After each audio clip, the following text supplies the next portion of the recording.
बच्चे, इस लेसन को स्टार्ट करने से पहले मैं आपको दो बहुत इंपॉर्टेंट चीज़ बताने जा रहा हूं जो आज से पहले आपको किसी ने नहीं बताया होगा। पहली बात ये बच्चे कि आज आप जो ये ग्रामेटिकल टर्म्स रूल्स आप सीख रहे हैं, आप इसे कल होके भूल जाएंगे, which is absolutely fine. But आप क्या नहीं भूलेंगे? सही बोलना और सही लिखना। तो उसके लिए आपको सबसे ज़्यादा ध्यान देने की ज़रूरत है सिंटैक्स पे और सिमेंटिक्स पे, क्योंकि इसी पे पूरी इंग्लिश ग्रामर डिपेंड करती है। जिस तरीके से मैंने आपको बताया था बच्चे कि पूरी इंग्लिश लैंग्वेज वर्ब्स पे डिपेंड करती है, उसी तरीके से पूरी इंग्लिश ग्रामर सिंटैक्स और सिमेंटिक्स पे डिपेंड करती है।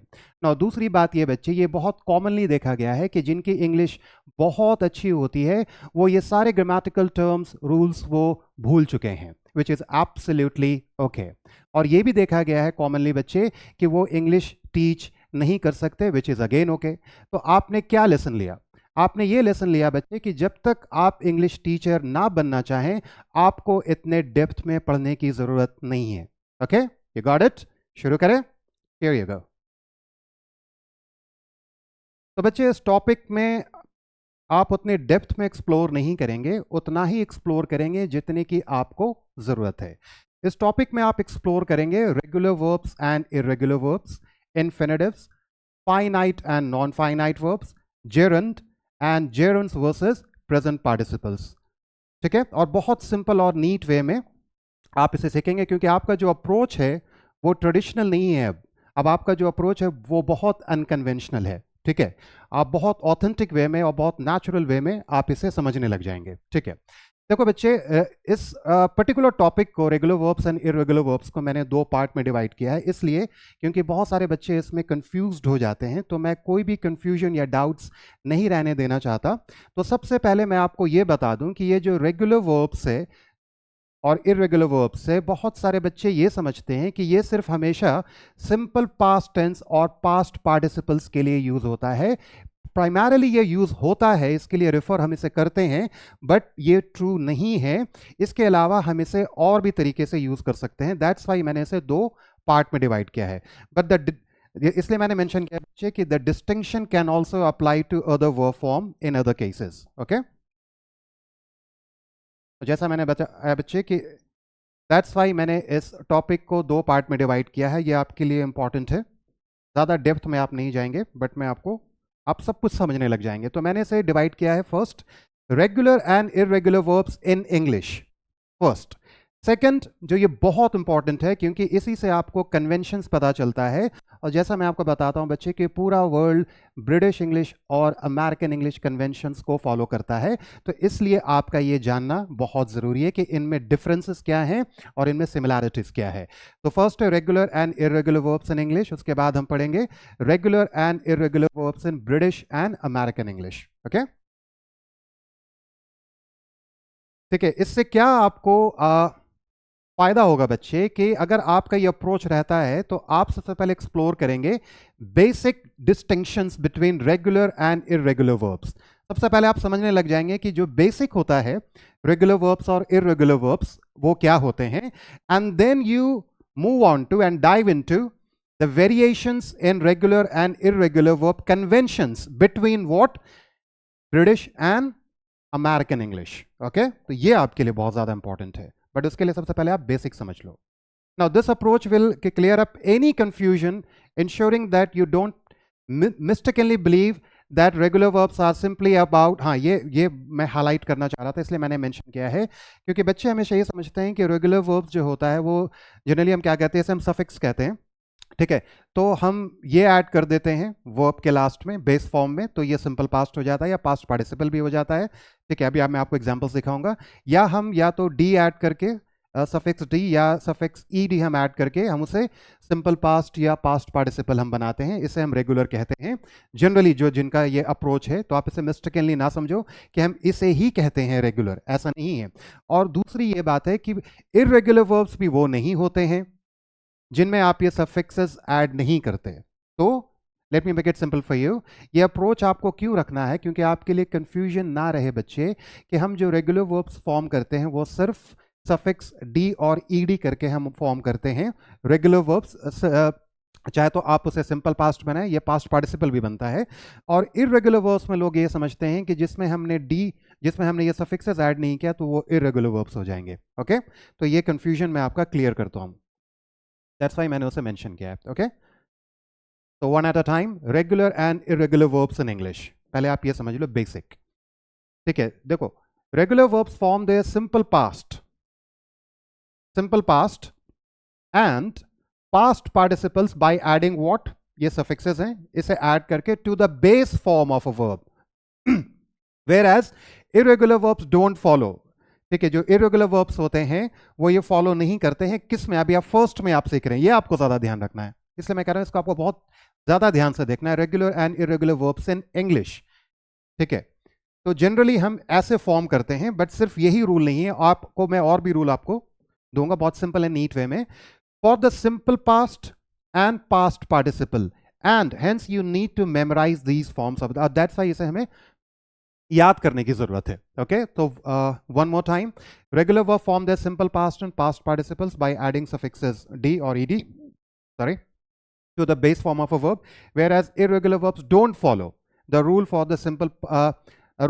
the simple past and past participle, and hence you need to memorize these forms. तो पहले आप ये समझ लें, एग्जाम्पल से आप ज्यादा समझेंगे what do I mean actually। अब इसमें आप ये देखें कि both, इसमें कोई डिस्टिंक्शन नहीं है, इसमें कोई डिफरेंसेस नहीं है। ये दोनों जो वर्ब्स इन इंग्लिश है, regular and irregular verbs in English है, बेसिक में ये दोनों फॉलो करते हैं, चाहे वो ब्रिटिश इंग्लिश हो या अमेरिकन इंग्लिश हो, ये दोनों कन्वेंशन फॉलो करते हैं। तो they follow the same variations for simple past and past participles of regular and irregular verbs. Okay, तो इनमें कोई डिफरेंसेस नहीं है। Now look at the list of regular verbs first. हम रेगुलर वर्ब को क्या करते हैं?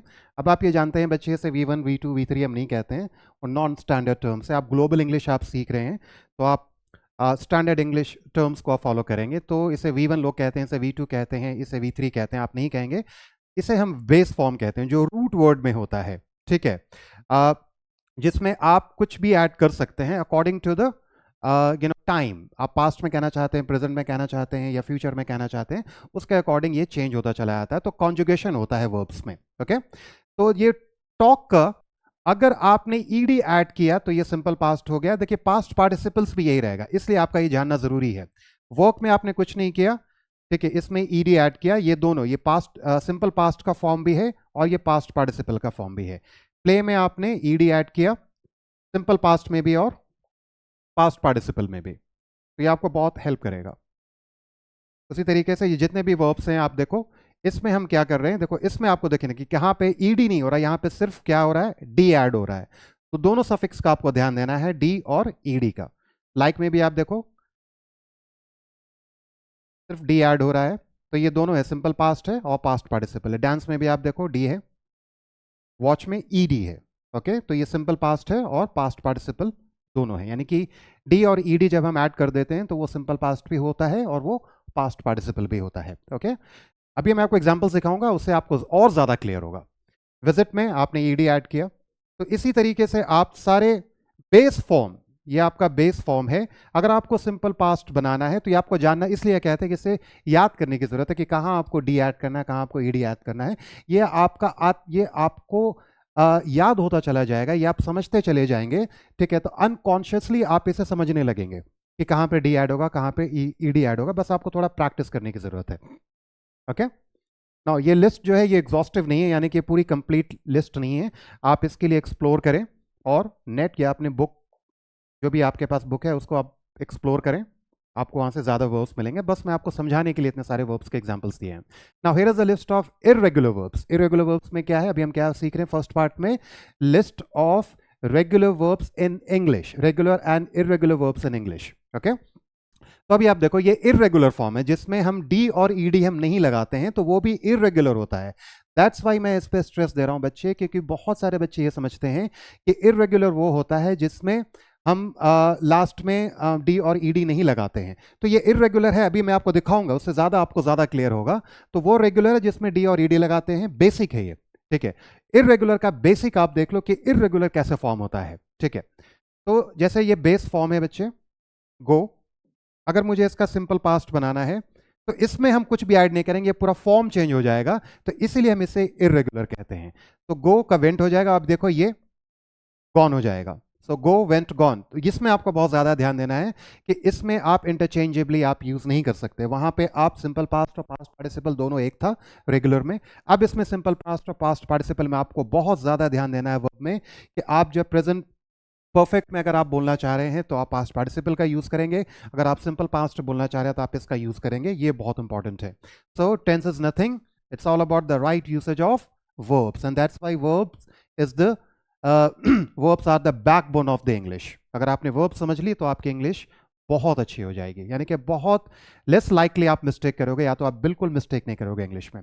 आप देखो 8 का इटन है, तो इसलिए हमें इस फॉर्म को ना याद करना पड़ता है बच्चे। सिंग सैंग संग, ये आपको याद हो जाएगा, आप प्रैक्टिस करने लग जाएंगे। आपको ऐसा नहीं कि आपको बैठ के इस लिस्ट को याद करने की जरूरत है। आप जितना इसे अपने डेली कॉन्वर्सेशंस में राइटिंग में यूज करेंगे, आपको अनकॉन्शियसली आने लग जाएगा। ठीक है, तो आप इसमें फिर कभी मिस्टेक नहीं करेंगे। दैट्स वाई आपका अप्रोच बहुत नेचुरल होना चाहिए। ओके, तो याद करने की जरूरत नहीं है, आप प्रैक्टिस करेंगे याद होता चला जाएगा।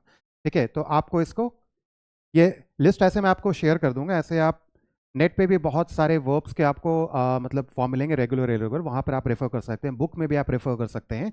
बट ये जस्ट आपको लिस्ट में आपको थोड़ा कंफ्यूजन क्लियर करने के लिए कि इसे ही इरेगुलर वर्ब कहते हैं बेसिक में, कि राइट का रोट है, ठीक है, रिटन है, तो इसके पूरे फॉर्म को चेंज हो जाता है। आप देखो, दैट्स वाई हम इसे इरेगुलर कहते हैं। हाँ, कुछ वर्ब्स ऐसे हैं जो सेम रहते हैं, बट इसकी प्रोनाउंसिएशन आपको ध्यान देनी है। अगर ये बेस फॉर्म में है तो मैं कहूँगा आई रीड द न्यूज़पेपर, और आई रेड द न्यूज़पेपर, और ये भी रेड होगा, तो रीड रेड रेड। ओके, तो ये आपका सिंपल प्रेजेंट फॉर्म में यूज होता है, प्रेजेंट टेंस में यूज होता है, सिंपल प्रेजेंट फॉर्म में। ये आपका सिंपल पास्ट में और ये प्रेजेंट परफेक्ट में यूज होता है, बट इन दोनों की प्रोनाउंसिएशन रेड होगी और इसकी प्रोनाउंसिएशन रीड होगी। तो आपकी प्रोनाउंसिएशन भी बहुत कुछ बताती है कि आप प्रेजेंट फॉर्म में कह रहे हो या पास्ट फॉर्म में कह रहे हो। ठीक है, कट कट कट, इन तीनों की प्रोनाउंसिएशन एक रहेगी और इनमें कोई भी चेंजेस नहीं रहेगा। ठीक है, इसलिए मैंने इन वर्ब्स को मेंशन किया है। उसी तरीके से पुट पुट पुट, तीनों में इनमें कोई चेंजेस नहीं होगा। Set set set. Has have जो है ये आपको ज्यादा ध्यान देने की जरूरत है।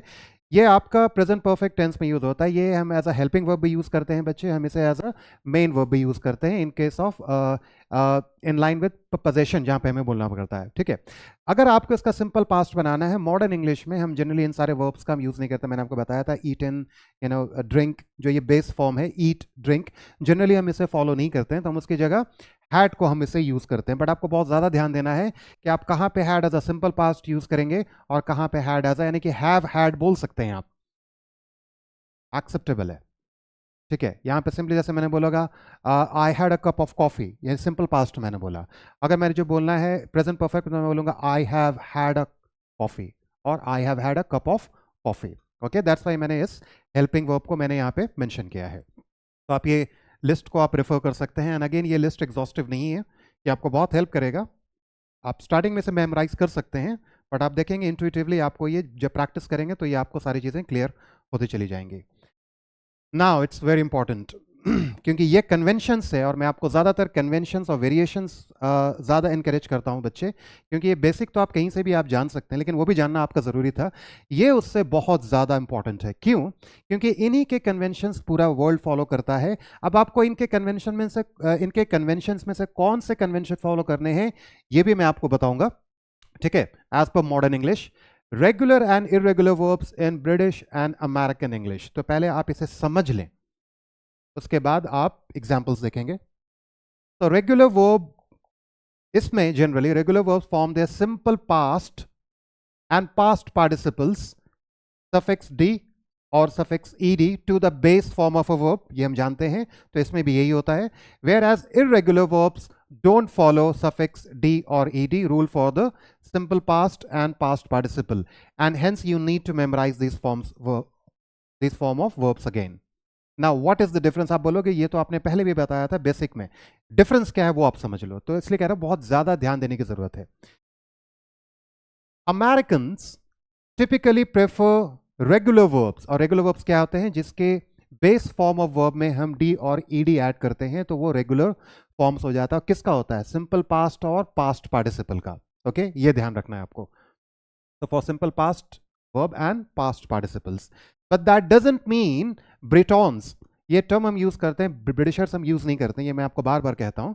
तो यहाँ पे इसका मतलब है कि इसका ये मतलब नहीं है कि Britons don't use them at all.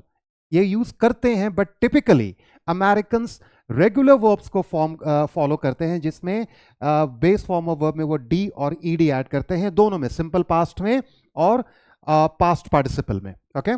Similarly, Americans also make use of irregular verbs, just as Britons do. यानी कि ये दोनों इंटरचेंजेबल है बच्चे, कोई हार्ड एंड फास्ट रूल नहीं है. इसलिए मैं आपको बता रहा कि कौन सा कन्वेंशन फॉलो करने की जरूरत है आपको. आप किसी भी कन्वेंशन को फॉलो करो, एक्सेप्टेबल है. क्यों? क्योंकि इन्हीं के कन्वेंशंस को पूरा वर्ल्ड फॉलो करता है. ये टोटली आप पे है कि आप क्या फॉलो करेंगे. बट आपको क्या ध्यान देने की जरूरत है कि आप सिंपल पास्ट में क्या बोलना चाह रहे हैं और प्रेजेंट परफेक्ट में क्या बोलना चाह रहे हैं. यानी कि वर्ब का जो यूसेज है वो आपको थोड़ा सा ध्यान देना है. राइट. तो therefore don't stress too much about who uses what. ठीक है, इसे मैं क्लियर कर देता हूं. Americans also make use of irregular verbs on just as Britons do. तो ये इंटरचेंजेबल है, तो इतना स्ट्रेस लेने की जरूरत नहीं है बच्चे कि कौन क्या यूज करता है. दोनों कन्वेंशन वाइडली एक्सेप्टेबल है अराउंड द वर्ल्ड. तो आप पे टोटली डिपेंड है कि आप क्या यूज करना चाहते हो. Convention and variations simple past और पास्ट पार्टिसिपल में, ये जनरली मैं आपको बता रहा हूं कहां पे आप फॉलो करेंगे. Simple past and past participle में. ठीक है, are widely acceptable around the world after all. Now Here is a list. आपको इस लिस्ट से इस पर मैंने एक लेसन भी बनाया था, present perfect tense versus simple past tense. तो वो भी मैंने इसमें मेंशन कर दिया. मैं डिस्क्रिप्शन में मेंशन कर दूंगा कि वो आपको लेसन देखना चाहिए, उससे आपको और ज़्यादा क्लियर होगा.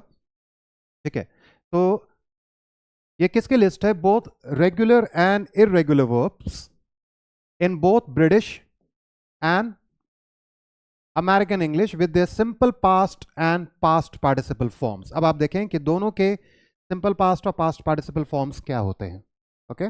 जैसे एक वर्ड है ड्रीम, अगर मैंने उसे ड्रीम में ईडी ऐड कर दिया तो ये रेगुलर हो गया और इसे अमेरिकन फॉलो करते हैं. अगर मैंने डी और ईडी ऐड नहीं किया, आप ये मैं समझना कि हमेशा टी ऐड होता है, कॉमनली टी ही ऐड होता है, बट इसके फॉर्म चेंज होंगे. तो आप ये भी अगेन आप इस पे डिपेंड मत रहना, रिलाई मत करना कि हमेशा जो पास्ट पार्टिसिपल है वो टी पे ही एंड होता है. कॉमनली टी पे होता है, बट इसके और भी फॉर्म आपको दिखाऊंगा मैं. तो पास्ट पार्टिसिपल में हम क्या करते हैं? टी ऐड करते हैं, जो कि कौन फॉलो करता है? British English. उसी तरीके से लर्न में हमने ईडी ऐड किया तो ये रेगुलर हो गया. रेगुलर कौन फॉलो करता है? अमेरिकन. इसमें अगर हमने टी ऐड कर दिया तो ये पास्ट पार्टिसिपल हो गया और ये कौन फॉलो करते हैं? British English. आप इनमें से कोई भी यूज कर सकते हैं, बट आप ये ध्यान रखें, आप जनरली इसमें से जो पास्ट पार्टिसिपल है, ठीक है, आपको ये बस ध्यान रखना है कि किस टेंस में आप इसे यूज करना चाह रहे हैं. तो वो भी मैं आपको क्लियर कर दूंगा. दैट्स वाई मैं आपको एनकरेज कर रहा हूं कि आप ये जो प्रेजेंट परफेक्ट टेंस है और सिंपल पास्ट टेंस पे जो ब्रिटिश और अमेरिकन इंग्लिश के कन्वेंशन है वो मैंने स्पेशली डिजाइन किया था और वो लेसन मैंने डिलीवर किया था, तो वो आपको देखने की बहुत ज्यादा जरूरत है. उससे आपको और ज्यादा कंफ्यूजन क्लियर हो जाएगा.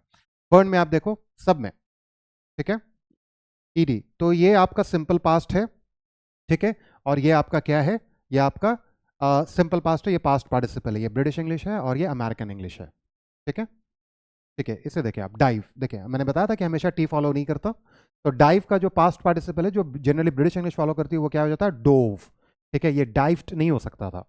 तो इसलिए मैं आपको कह रहा हूं कि एक चीज पे आप डिपेंड ना रहें.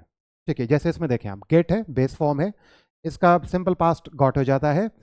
गॉट, इसको मैं क्लियर कर देता हूं आपको. Got, gotten, but American uses gotten in past participle. ये ध्यान रखना, गॉट जो है दोनों यूज करते हैं, गॉट, गॉटन.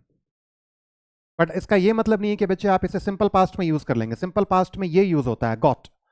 तो American English present perfect typically follow नहीं करती है. जब वो करती है तो वो जनरली गॉटन यूज करती है. Otherwise American English typically prefer करती है सिंपल पास्ट टेंस, यानी कि जहां पे प्रेजेंट परफेक्ट टेंस को आप जिस तरीके से आप बोल सकते हैं, वहां पर आप सिंपल पास्ट तरीके से आप बोल सकते हैं, क्योंकि अमेरिकन जनरली प्रेजेंट परफेक्ट को सिंपल पास्ट में बोलते हैं और ब्रिटॉन्स जनरली सिंपल पास्ट को प्रेजेंट परफेक्ट में बोलते हैं.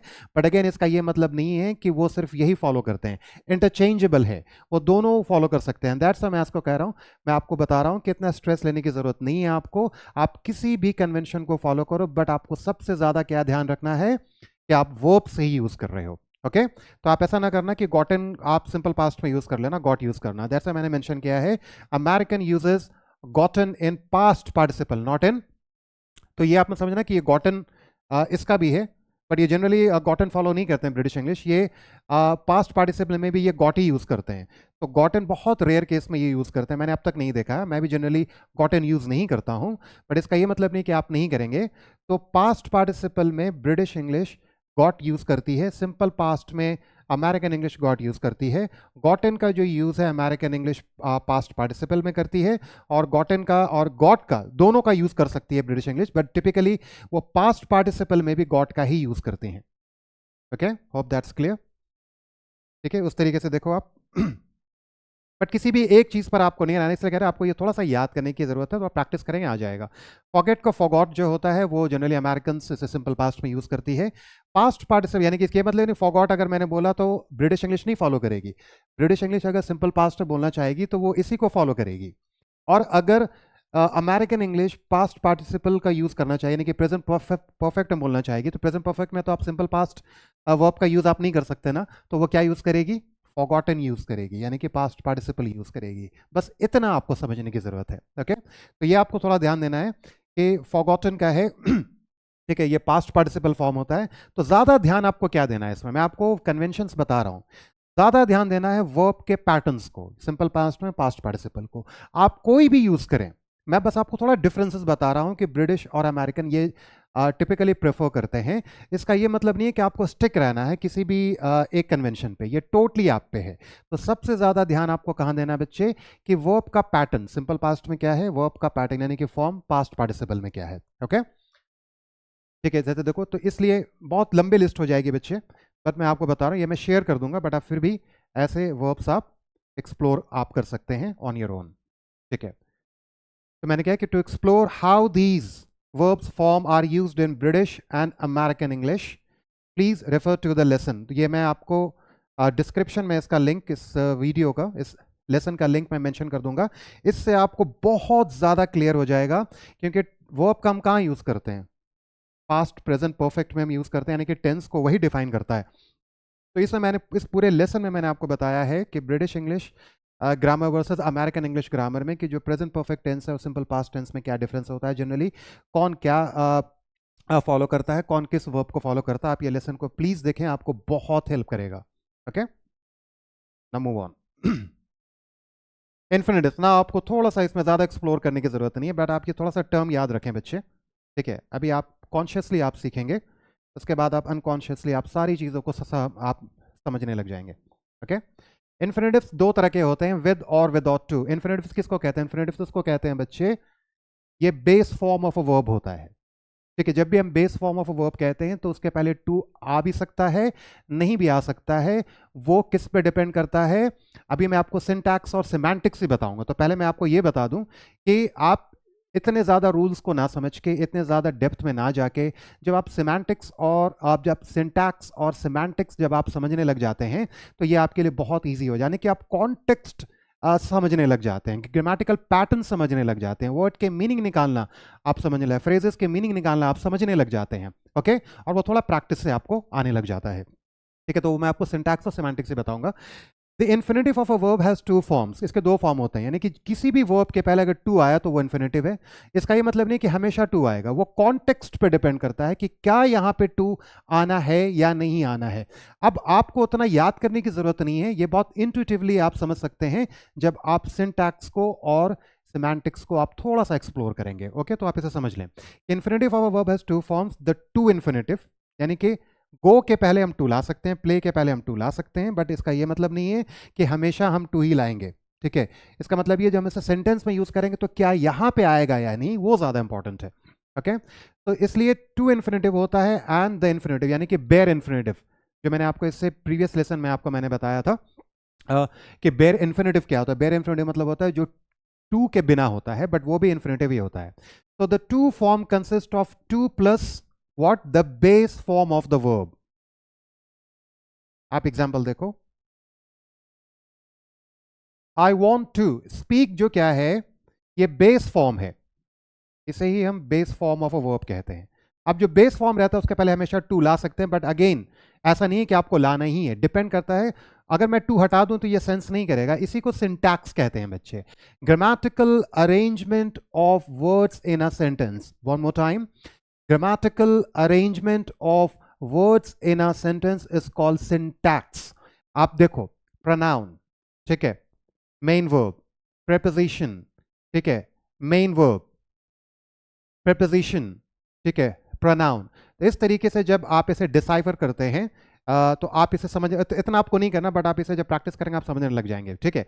आप प्रोनाउन भूल जाएं, आपका लो के मेन वर्ब भूल जाएं, डजंट मैटर एट ऑल बच्चे। आपको सिंटैक्स समझना कि जो आप लिखा है, जो आप पढ़ रहे हैं, जो आप बोल रहे हैं, दैट मेक्स सेंस, ओके। और थोड़ा सा एक लेवल आप आगे चले जाते हैं क्या, इसलिए मैं आपको कन्वेंशंस और वेरिएशंस एक्सप्लोर करने में एनकरेज करता हूं कि आप नेचुरल और ऑथेंटिक इंग्लिश, यानी कि अमेजिंग वर्ल्ड क्लास इंग्लिश आप बोलते हैं, राइट। तो ये प्रोनाउन है, ठीक है, वांट आपका मेन वर्ब होता है, टू प्रीपोजिशन है, ये भी आपका मेन वर्ब है, ये भी प्रीपोजिशन है, ये आपका प्रोनाउन है। इसी के अरेंजमेंट देखो, जिस तरीके से ये अरेंज किया गया है, ये एक सेंस दे रहा है। इसमें से मैं कुछ भी हटा दूंगा, अगर मैंने आप बोलो टू हटा दूं तो ये सेंस नहीं देगा, ठीक है। तो ये कॉन्टेक्स्ट, यानी कि आपको सेंस पे ज्यादा ध्यान देना, और ये सेंस आपका डेवलप होता चला जाएगा, ठीक है। अब इसी में मैं आपको सिमेंटिक्स बताता हूं कि जब आप इसके सिमेंट, यानी कि वर्ड के मीनिंग को, वांट का मतलब, सिमेंटिक्स कुछ नहीं होता, जब आप उसे ग्रामेटिकल अरेंज कर देते हो सिंटैक्स के, जब आप syntax, when you are done with the syntax, when you are done with the grammatical arrangement of words in a sentence, now you look at the same time, आप same time करते हो, ऐसा नहीं करने के बाद, ये ज़्यादा ज़रूरी है, आप एट द सेम टाइम करें।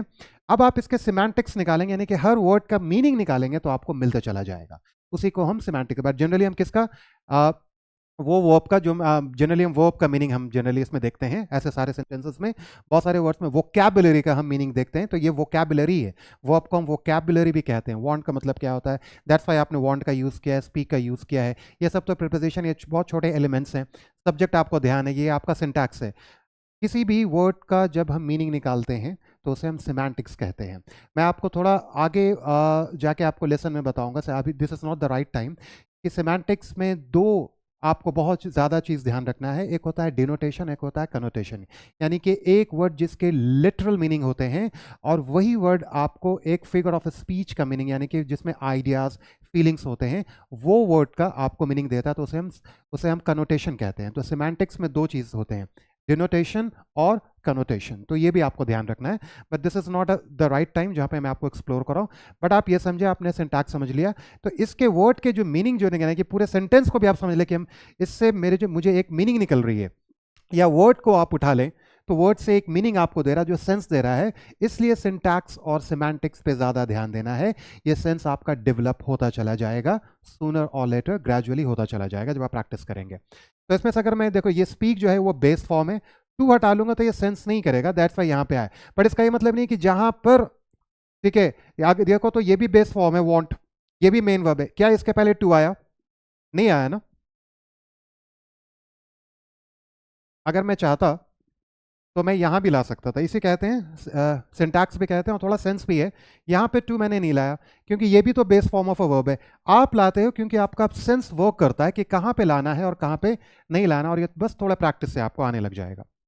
We came here to work, यहां पर जरूरी था इसलिए यहां पे ये यूज हुआ। We came here for work भी कह सकते हैं, या टू वर्क। तो ये जो वर्ब होता है ये मेन वर्ब है, और ये आपके इन्फिनेटिव जिसमें टू होगा वो इन्फिनेटिव विद टू होगा। यहाँ पे भी देखिए ये मेन वर्ब है, इसके पहले टू है, तो इन्फिनेटिव दोनों को फॉलो करता है।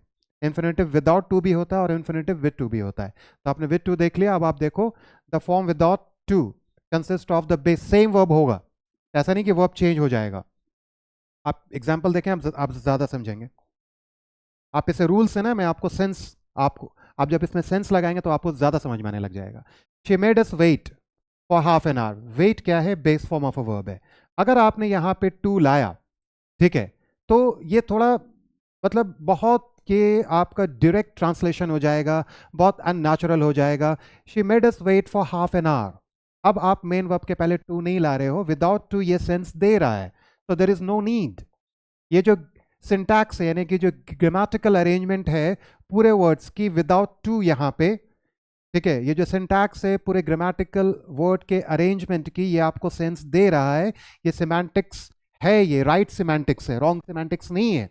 तो आपको ये सेंस दे रहा है तो यहाँ पे टू लाने की जरूरत नहीं है, बस ये इसी को आपको समझना है, सिंटैक्स और सिमेंटिक्स को, रूल से ज्यादा सिंटैक्स और सिमेंटिक्स को समझना है।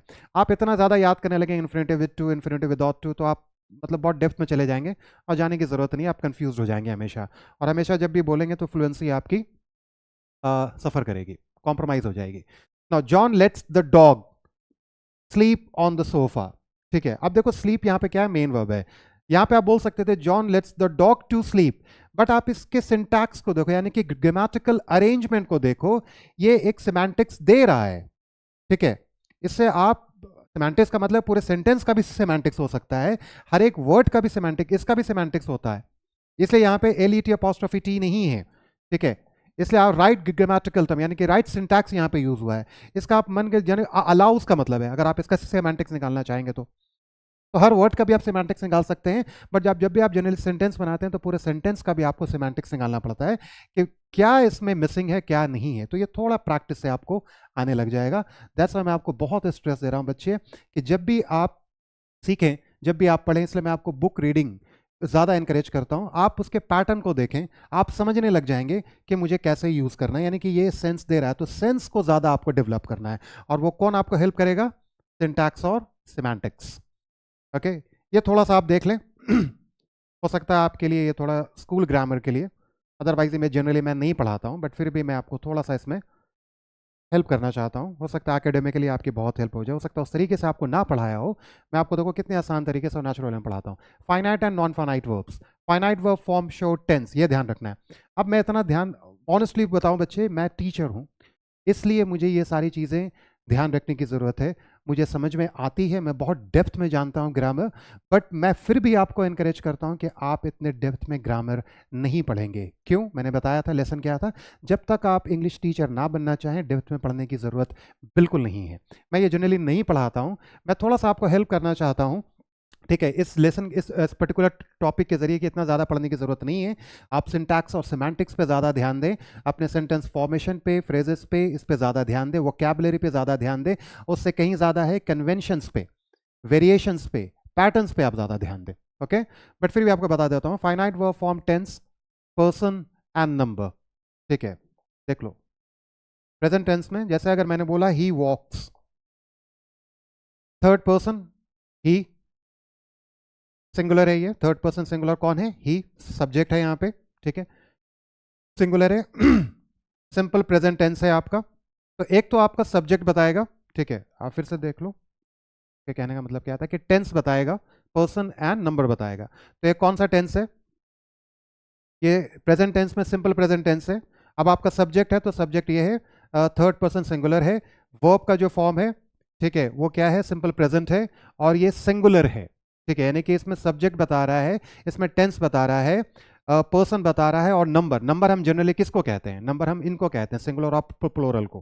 ठीक है, तो फाइनाइट वर्ब इनको बताता है, आप इन्हें देखो, दे वॉक, सिंपल प्रेजेंट ये भी है, दे क्या है, थर्ड पर्सन प्लोरल है। ठीक है, और ये कौन सा टेंस है, प्रेजेंट टेंस है। ठीक है, जबकि on the other hand non finite जो वर्ब है, मैं आपको बताऊंगा, पहले आप पास्ट भी देख लो, किसी भी टेंस में आपको हमेशा वो क्या बताएगा, फाइनाइट में टेंस बताएगा। तो टेंस आप किससे आइडेंटिफाई करते हैं, हमेशा वर्ब से। तो ये कौन सा टेंस है, सिंपल पास्ट टेंस है। सब्जेक्ट बहुत इजी है, ये थर्ड पर्सन सिंगुलर है। ठीक है, और ये सिंगुलर है, और सिंगुलर प्लोरल को ही नंबर कहते हैं, तो इसलिए हम इसे सिंगुलर हमने इसे लिखा है। तो बस आपको इतनी ही जानने की जरूरत है, अगर आपको जानना है तो। इसमें देखो वी डांस्ड में ये फर्स्ट पर्सन क्या है, प्लोरल है, ये फर्स्ट पर्सन होता है। ठीक है, वी प्लोरल है, कौन सा फॉर्म है ये टेंस का, सिंपल पास्ट टेंस है। ओके, फ्यूचर में भी आप देख लो, आई विल रन, कौन सा ये टेंस है, फ्यूचर टेंस है, सिंपल फ्यूचर टेंस है आपका, फर्स्ट पर्सन आई है, और इससे आप आइडेंटिफाई करते हो। ठीक है, ये फ्यूचर है तो ये base form of a verb होगा। Okay, now on the other hand, इसमें थोड़ा सा जानने की क्या जरूरत है कि in each of these example the verb form changes based on tense and it reflects the person and number. जाहिर सी बात है, मैंने आपको हम बताया है कि वर्ब ही, वर्ब पे ही टेंस डिपेंड करता है, यानी कि वर्ब फॉर्म चेंज करेगा। ठीक है, टेंस पे डिपेंड नहीं करता। ठीक है, वर्ब पे डिपेंड करता है टेंस। ठीक है, तो टेंस जो है वो वर्ब पे डिपेंड करता है, यानी कि वर्ब ही बताता है कि वो प्रेजेंट में है, पास्ट में है या फ्यूचर में है, ठीक है। बट ऐसे जनरली मैंने इसको मैंने कहा कि based on tense it reflects the person and number, ठीक है, टेंस के अकॉर्डिंग, ठीक है। ये ज़्यादा मैं आपको सब्जेक्ट वर्ब अग्रीमेंट में बताऊंगा, उसमें एक रूल भी है जो बहुत ही मतलब रॉन्ग रूल है, इसलिए मैं इसको आपको उतना ज़्यादा डेप्थ में पढ़ने की ज़रूरत है, बट आप याद रखो कि जो वर्ब है वो टेंस के फॉर्म को बताता है, प्रेजेंट टेंस, पास्ट टेंस और फ्यूचर टेंस, ठीक है। वो अकॉर्डिंग टू द सब्जेक्ट, ठीक है, वो फॉर्म उसका चेंज होता रहता है कि हम उसमें एस और एस लगाएंगे या सिंपल पास्ट लगाएंगे, ठीक है, और फिर हेल्पिंग वर्ब के अकॉर्डिंग। तो ये सारी चीज़ें मैं आपको ज़्यादातर सब्जेक्ट वर्ब अग्रीमेंट में और टेंस में बताऊंगा, बट आपको इतना समझ में आने लग गया होगा। देखो अब in contrast, non finite verb forms do not show tense, person और नंबर, बट इतना ध्यान रखना है वो जनरली क्या फॉर्म करते हैं, इन्फिनेटिव्स विद टू को फॉर्म करते हैं। They are infinitive forms with and without to, दोनों को फॉर्म करते हैं, तो वो आप देख लो। इसमें इंपॉर्टेंट है जेरन, तो मैं आपको जेरन पढ़ाऊंगा, वो इंपॉर्टेंट है, उसमें आपको थोड़ा कंफ्यूजन होता है, I know that. Infinitives with to को अगर बनाना है तो आप इस तरह के सेंटेंसेस को जो आप बनाते हो, to go to the gym is my plan, यानी कि इसमें कहीं पर, यानी कि कौन बताता है कि वो सिंगुलर है, प्लूरल है, ठीक है, सब्जेक्ट तो होते हैं सिंगुलर और प्लूरल, टेंस कौन बताता है, वर्ब बताता है। तो आगे यहाँ से आपको कोई टेंस नहीं है, यानी कि वर्ब इस फॉर्म से आपको कुछ पता नहीं चल रहा है कि ये कौन सा टेंस है, तो ना तो ये टेंस को बताएगा, ना तो सब्जेक्ट को बताएगा, और ना ही ये नंबर को बताएगा कि सिंगुलर है प्लूरल है। That's the only difference.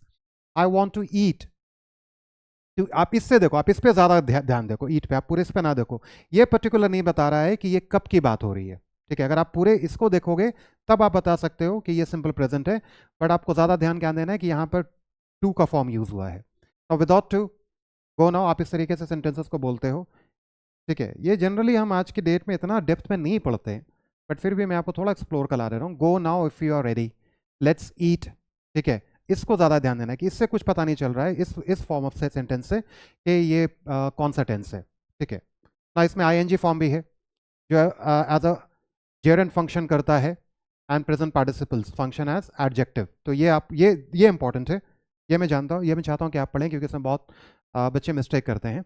ING forms भी आ सकते हैं, जैसे going to the gym is part of my routine. Now ये गोइंग वर्ब है, बेस फॉर्म में हमने आईएनजी लगाया, बट ये यहाँ पर फंक्शन कर रहा है क्या, नाउन, और जो एज अ नाउन फंक्शन करता है बच्चे, उसे ही हम क्या कहते हैं, जेरंड। ओके, तो मैं आपको बताऊंगा जेरंड के लिए मैंने अलग टॉपिक में मैंने उसे एक्सप्लोर करने के लिए आपके लिए वो डिज़ाइन किया है। Dancing at the party was so much fun, तो इतना आपको जानेंगे कि फाइनाइट है, नॉन फाइनाइट उतना ध्यान नहीं देना, आपको बस ज़्यादा सिंटैक्स पर ध्यान देना कि ये सेंस दे रहा है और ये सेमेंटिक्स है, राइट सेमेंटिक्स है। The running water is cold, ठीक है, इससे ही पता नहीं चल रहा है, इससे इसकी बात कर रहा हूँ, द रनिंग वाटर जो एज एन एडजेक्टिव यूज हुआ है, ठीक है, और ये एज अ नाउन यूज हुआ है, इससे कुछ पता नहीं चलता आपको कि ये कौन सा टेंस है, किस सब्जेक्ट को रेफर कर रहा है, क्योंकि यही आपका सब्जेक्ट बन जाता है, ठीक है, क्योंकि एज अ नाउन फंक्शन कर रहा है, और नाउन क्या होते हैं, नाउन सब्जेक्ट होते हैं, ठीक है। ED forms the finished project, आप ये देखो इस तरीके से भी आप इसे यूज कर सकते हैं, उतना ज्यादा आप डेप्थ में ना जाएं। Non finite verbs can be used alongside finite verbs in a sentence, आपने देखा, तो don't get confuse, look closely at the highlighted verbs जो मैंने हाईलाइट किया in quotation marks, they are non-finite verbs that do not indicate tense, person or number, that's it. now ये important है बच्चे, ये आपके लिए बहुत इंपॉर्टेंट है, क्योंकि इसमें आप शायद मिस्टेक कर सकते हैं। देखो आप बहुत आसान तरीके से आप इसे समझेंगे, ओके। जेरंड क्या होता है, सबसे पहले तो आप जानते हैं कि मेन वर्ब में जब हम आईएनजी, जहां कहीं भी आप आईएनजी, उसके कॉन्टेक्स्ट हमेशा आईएनजी फॉर्म जेरंड नहीं होता, ये ध्यान रखना है। हम उसे कैसे यूज कर रहे हैं, उसका बिहेवियर क्या है सेंटेंस में, यानी कि सिंटैक्स क्या है, उसकी प्लेसमेंट कहां है, तो उसकी प्लेसमेंट से आप पता लगाएंगे कि क्या ये जेरंड है या नहीं, ओके, सबसे पहली बात। फिर सिमेंटिक्स आपको और ज्यादा हेल्प करेगा, राइट। तो आप कभी ये ना समझे कि आईएनजी फॉर्म हमेशा जेरंड होता है, क्योंकि ये तो प्रेजेंट पार्टिसिपल भी होता है ना, ठीक है। तो मैं इसलिए मैंने इसमें एक और लेसन डिजाइन किया है, एक और टॉपिक डिजाइन किया है, gerund versus present participles, okay. तो आप इसे समझें पहले। Gerund is a verb form that ends in ing, ठीक है, पहले ये verb form ही होता है, and functions as a noun in a sentence. It may look like a verb, but instead of describing an action, verb क्या करता है, action को describe करता है, ठीक है। It names an activity or concept, तो इससे भी यानी कि आप अगर ये भूल भी जाते हैं तो आपको सिंटैक्स से पता चलने लग जाता है कि ये यहाँ पे gerund है या एज अ प्रेजेंट पार्टिसिपल है। एग्जाम्पल्स में आपको दिखाता हूँ। तो जनरली आपका वर्ब एक्शन को मतलब इंडिकेट करता है, बट ये किसी एक्टिविटी और कॉन्सेप्ट को इंडिकेट करता है। जैसे स्विमिंग एक एक्टिविटी है, ठीक है। For example words like running, swimming and reading describe actions. अगर ये प्रेजेंट पार्टिसिपल में यूज हुआ है तो ये दोनों है, ये आपका प्रेजेंट पार्टिसिपल भी है, ये आपका जेरन भी है। लेकिन ये कब जेरन बनेगा बच्ची, ये कब प्रेजेंट पार्टिसिपल बनेगा, ये किस पर डिपेंड करता है, सिंटैक्स पे। मतलब आपकी grammatical arrangement of words in your sentence वो डिसाइड करेगा, सिमेंटिक्स डिसाइड करेगा कि क्या वो जेरन है या प्रेजेंट पार्टिसिपल है। ओके, अब आपको समझ में आने लग रहा है। But when used as gerunds they become things और concepts. A gerund can be the subject, ये सब्जेक्ट भी होता है, जनरली सब्जेक्ट होता है, ठीक है। इसलिए मैं कह रहा हूं सिंटैक्स पे ज्यादा ध्यान देंगे। इसका मतलब ये नहीं कि हमेशा सब्जेक्ट होता है, ऑब्जेक्ट भी होता है और ये कॉम्प्लीमेंट ऑफ अ सेंटेंस भी होता है। इतना डेप्थ में नहीं, मैं आपको सेंटेंस से, आपको एग्जांपल से आपको ज्यादा समझ में आएगा। Okay, examples, reading is fun. अगर मैंने बोला यहां पे बच्चे reading is fun, here reading is the subject of the sentence. Okay, अब आप इसके सिमेंटिक्स से पता लगाओगे तो ये प्रेजेंट पार्टिसिपल नहीं है। I am reading, you are reading, she is reading. तो वहां पर जो रीडिंग है यानी कि जो टेंस को, ठीक है, ये किसी पर्टिकुलर टेंस को, ये एक जनरल फैक्ट है, आप अपना जनरल एक फैक्ट बता रहे हो, जनरल ट्रूथ बता रहे हो, ठीक है, एक स्टेटमेंट को आप डिलीवर कर रहे हो, ये किसी पर्टिकुलर टेंस को नहीं बता रहा। ये भी आपको ज्यादा ध्यान देना है कि जेरन में जनरली हम टेंस को नहीं रेफर करते हैं, इंडिकेट नहीं करते हैं। तो रीडिंग इज फन, लेकिन जब मैं बोलूं आई एम रीडिंग, इसका मतलब है कि मैं टेंस को भी इंडिकेट कर रहा हूं। तो इसके बिहेवियर को देखना है कि रीडिंग इज फन, तो रीडिंग यहां पे एज अ जेरंड है, is the subject of a sentence. She enjoys swimming, तो आप हमेशा, मैंने बताया कि हमेशा ना समझे कि वो हमेशा क्या होता है, वो सब्जेक्ट हमेशा नहीं होता। इसलिए मैंने इसके पहले क्या पढ़ाया था कि इन्फिनेटिव विदाउट टू में, यानी कि इन्फिनेटिव आईएनजी फॉर्म भी हम, जैसे नॉन फाइनाइट वर्ब में आपने देखा कि आईएनजी फॉर्म में भी हम यूज करते हैं कि I enjoy listening to music, something like that, I enjoy swimming, ठीक है, आई एंजॉय प्लेइंग पियानो, इस तरह के। तो अगर आप देखेंगे शी एंजॉयज स्विमिंग, तो एक एक्टिविटी को, तो here swimming is the object of the sentence. आप इससे पता लगा सकते हैं, आप टेंस देखेंगे तो ये एक्चुअली क्या है, जनरली बोलते हैं ना कि I love to play cricket, तो आप सिंपली बोल सकते हैं आई लव प्लेइंग क्रिकेट, इस तरीके से भी आप बोल सकते हैं। तो जो वहाँ पे प्लेइंग आपने बोला है ना, तो ऐसा करेंगे उससे पता चल रहा है कि आप अभी प्ले कर रहे हो, वो आईएनजी, वो प्रेजेंट पार्टिसिपल नहीं है, आप बस अपने एक्टिविटी, डेली एक्टिविटी को आप प्रेफर कर रहे हैं। तो ये बहुत इंपॉर्टेंट है जेरंड और प्रेजेंट पार्टिसिपल को समझने में कि जब आप जेरंड को डिलीवर करते हैं तो इसका ये मतलब नहीं कि आप उस समय कोई एक्टिविटी कर रहे हो, लेकिन जनरली आप प्रेजेंट पार्टिसिपल जब आप बोलते हैं तो उसका मतलब होता है कि आप वो एक्टिविटी को परफॉर्म कर रहे हो या रेफर कर रहे हो, ठीक है। तो इससे कहीं नहीं लग रहा कि आप अभी कर रहे हैं, ये एक आपका फैक्ट है जो आप इसमें बोल रहे हैं। ये कौन सा टेंस है आपका, सिंपल प्रेजेंट है। Okay, now his favourite activity is running, again subject complement, ठीक है, इतना ज्यादा सब्जेक्ट कॉम्प्लीमेंट, ये लिंकिंग वर्ब भी मैं ज्यादा नहीं पढ़ाता, आपको सिंटैक्स से समझ में आना, आपका सेंस दे रहा है कि his favourite activity is what, running, swimming, jogging, कुछ भी हो सकता है, राइट। तो ये आपका एक सब्जेक्ट, जनरली सब्जेक्ट में ज्यादा आता है जेरन, और ज्यादातर आपका ऑब्जेक्ट में दिखेगा। इससे भी आप सेंटेंस के कॉन्टेक्स्ट यानी कि सिंटैक्स से आप समझने लग जाएंगे कि वो जेरन है या प्रेजेंट पार्टिसिपल है। और आपको ज्यादा एक्सप्लोर मैं कराता हूं जेरन वर्सेस प्रेजेंट पार्टिसिपल में, इसलिए मैंने यहां पे मेंशन किया है कि don't worry too much about the details of grammar, ठीक है, when you pay attention to syntax. Syntax क्या होता है, the grammatical arrangement of words in a sentence, and semantics मतलब the meaning and context of words in a sentence, ठीक है। आपको ज्यादा ध्यान क्या देते ना, ग्रामर जाने की जरूरत नहीं है, आपको सिर्फ सिंटैक्स और सिमेंटिक्स ये आपको पता चलने लग जाएगा, आपका सेंस डेवलप होता चला जाएगा जब आप दो चीज करेंगे। सबसे पहले practice, practice, practice and practice, and then questioning. आप हमेशा क्वेश्चंस करेंगे, मैं आपको एनकरेज करता हूं कि please ask as many as questions. आप जितना आप मुझसे क्वेश्चंस पूछेंगे या आप किसी भी अपने टीचर से पूछेंगे उतना आपका डाउट्स क्लियर होगा। लेकिन क्वेश्चन आएगा कहाँ से आपके, जब आप प्रैक्टिस करेंगे। तब आप प्रैक्टिस करते हैं तो थिंकिंग उससे लिंक होती है, आपकी थिंकिंग बढ़ती है, आपको उसमें इंटरेस्ट आता है, तो आपके क्वेश्चंस अराइज होते हैं आपके माइंड में, तो आप उसे नोट डाउन करो, आप कमेंट बॉक्स में लिखो, कोई भी आपका क्वेश्चन है, कोई भी डाउट है, मैं उसे क्लियर करूंगा। तो इस तरीके से आप हेल्प करेंगे अपने आप को सेंस डेवलप करने में, उतने ग्रामर को डेप्थ में जानने की जरूरत बिल्कुल नहीं है बच्चे। ओके, तो सिंटैक्स और सिमेंटिक्स अब आपको समझ में आने लग गया। ये ज़्यादा समझ में आएगा जब आप प्रैक्टिस करेंगे रेगुलरली। सूनर और लेटर आप देखेंगे you will start to speak and write naturally, आप नेचुरली बोलने लग जाएंगे। यानी कि आप, मैंने क्या बोला कि बहुत ज़्यादा जो अच्छी इनकी इंग्लिश होती है आप ज़्यादा ध्यान देंगे वो भूल चुके हैं, ठीक है। तो और मैं कहता हूँ कि ये that's completely fine, no problem, क्योंकि अगर वो टीचर नहीं है तो एज अ टीचर ही जानना हमें ज़रूरी होता है। जैसे मैं टीचर हूँ, ठीक है, तो मेरा जानना इन nuances को बहुत ज़रूरी है क्योंकि मैं उसे एक्सप्लेन कर सकूँ, ठीक है, डिफरेंट डिफरेंट सिचुएशंस में। अगर आपके कोई डाउट्स होंगे तो मैं उसे क्लियर कर सकूँ डिफरेंट डिफरेंट एग्जाम्पल्स देके, ठीक है। तो मुझे जानना बहुत ज़रूरी है क्योंकि मैं टीचर हूँ। लेकिन आप देखेंगे ज़्यादातर जितने अच्छे इंग्लिश स्पीकर होते हैं वो ज़्यादातर कॉमनली देखा गया है 95%, मैं शायद कम परसेंटेज आपको बता रहा हूँ, कि वो इतने ज़्यादा ग्रामेटिकल टर्म्स को, रूल्स को वो भूल चुके हैं, वो नहीं याद रखते, ठीक है। लेकिन वो बहुत नेचुरल और बहुत एफर्टलेसली और बहुत इफेक्टिवली बोलते हैं।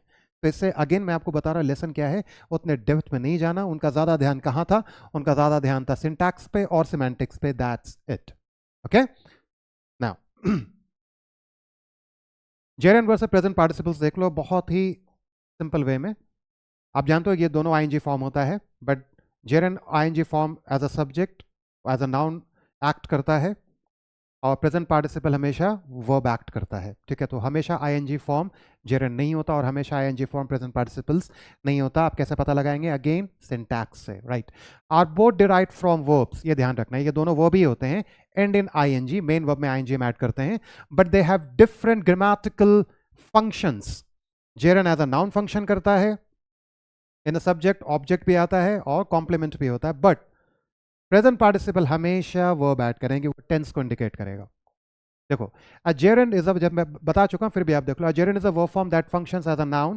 It can be the subject, object or complement, okay, whereas present participle is a verb form that functions as an adjective or is a part of a verb tense. तो दो ये, एक तो आपका प्रेजेंट पार्टिसिपल हमेशा verb act करेगा, एक चीज आप इसमें और समझ ले, ये एडजेक्टिव भी मतलब ये नाउन को कॉम्प्लीमेंट देने के लिए, उसके बारे में ज़्यादा बताने के लिए एज एन एडजेक्टिव, आपको एग्जाम्पल से कहूँगा ज़्यादा समझ में आएगा। बट इस पे आपको ज़्यादा ध्यान देना है कि आईएनजी फॉर्म जनरली क्या होता है, वो कंटिन्यूस, प्रेजेंट कंटिन्यूस फॉर्म को, प्रोग्रेस टेंस को जो हम आईएनजी फॉर्म लाते हैं, इसलिए वर्ब टेंस को इंडिकेट करता है। इसके साथ साथ आईएनजी अगर एज एन एडजेक्टिव हुआ है, यानी कि आईएनजी को हम एज एन एडजेक्टिव भी हम इसे यूज़ कर सकते हैं, ठीक है। तो इतना डेप्थ में नहीं, आप सेंटेंस देखेंगे तो आपको ज़्यादा समझ में आएगा। जैसे ये देखो, ऐसा आपने ऑलरेडी एक्सप्लोर कर लिया है। Now let's look at the examples of present participles. आप प्रेजेंट पार्टिसिपल्स को देखो, मैंने आपको दिखाया था पहले वहां पे द रनिंग वाटर ठीक है, आप यहां पे देखो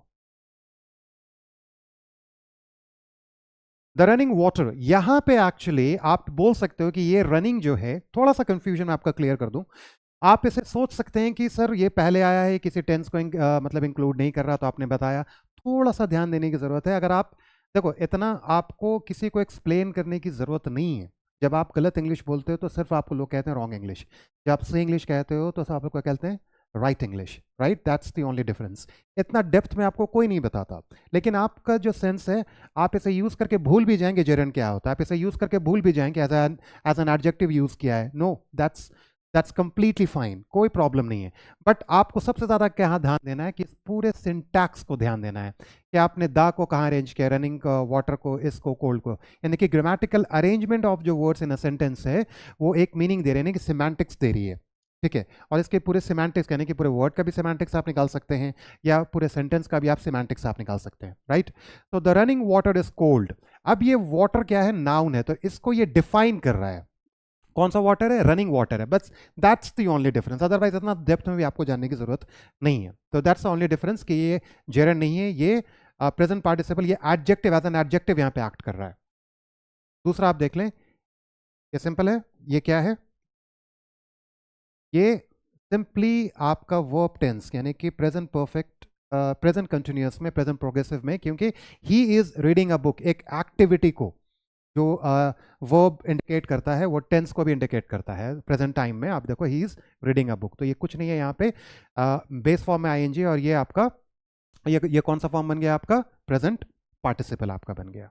द बार्किंग डॉग, डॉग देखो नाउन, नाउन है, इसे मैं डिफाइन कर रहा हूं, कौन सा, the barking dog.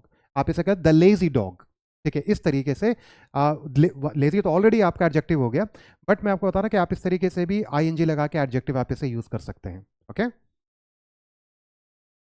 that's all for verbs part 2.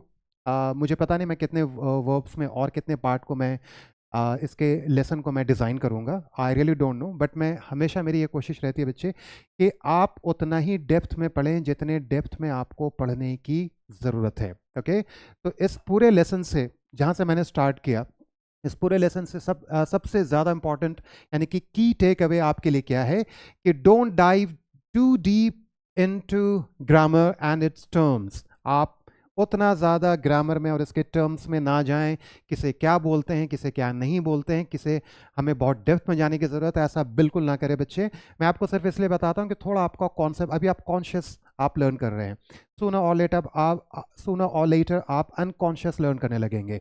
बहुत जल्द आप ये सारे टर्म्स को भूल जाएंगे, बट आप क्या नहीं भूलेंगे, वन मोर टाइम, सही बोलना और सही लिखना, क्योंकि आपका पूरा ध्यान कहाँ है, सबसे ज़्यादा ध्यान कहाँ है, सिंटैक्स पे और सिमेंटिक्स पे।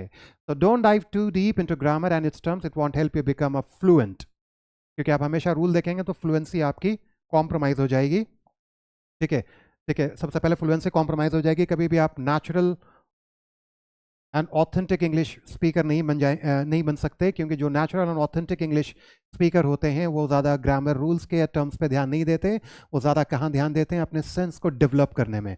और अपने सेंस को आप कैसे डेवलप कर सकते हैं, focusing on syntax and semantics. Okay, so आप कहाँ फोकस करेंगे, सिंटैक्स यानी कि the grammatical arrangement of words in a sentence, and semantics means the meaning and context words in a context of words in a sentence. Again, practice regularly. Practice and practice. Sooner or later आप realise करेंगे कि आप ये सारे rules भूल चुके होंगे।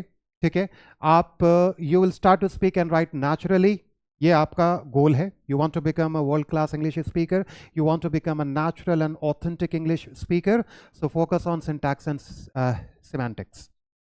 Okay, so naturally, effortlessly and effectively के लिए आपको प्रैक्टिस करना है, एंड कीप आस्किंग क्वेश्चंस आपको बहुत हेल्प करेंगे, और जब आप प्रैक्टिस करते हैं तभी आपके पास क्वेश्चंस आएंगे। या कोई भी अगर ऐसा टॉपिक है बच्चे जो आप चाहते हैं कि मैं एक्सप्लोर करूं आपको समझाने में बहुत ही नेचुरल एंड ऑथेंटिक वे में, तो please write in the comment box. इसके रिगार्डिंग, इस सेशन के, इस लेसन के रिगार्डिंग मैंने एक वर्कशीट मैंने डिज़ाइन की है, so please practice the worksheet, उसका लिंक डिस्क्रिप्शन बॉक्स में है। तो आई थैंक यू सो मच। ये बहुत इंपॉर्टेंट मैसेज मैं आपको देना चाह रहा था इस लेसन के ज़रिए। मैं बहुत सारे लेसन्स में मैं हमेशा ये मैसेज देता हूँ, बट ये मेरे मैसेज को आप बहुत सीरियसली लें। ठीक है, क्योंकि यही आपको आगे जाके हेल्प करेगा बच्चे। सिंटैक्स और सिमेंटिक्स पे ज़्यादा ध्यान दें, क्योंकि ग्रामेटिकल टर्म्स उतना याद रखना मतलब आपके लिए डिफ़िकल्ट भी हो जाएगा।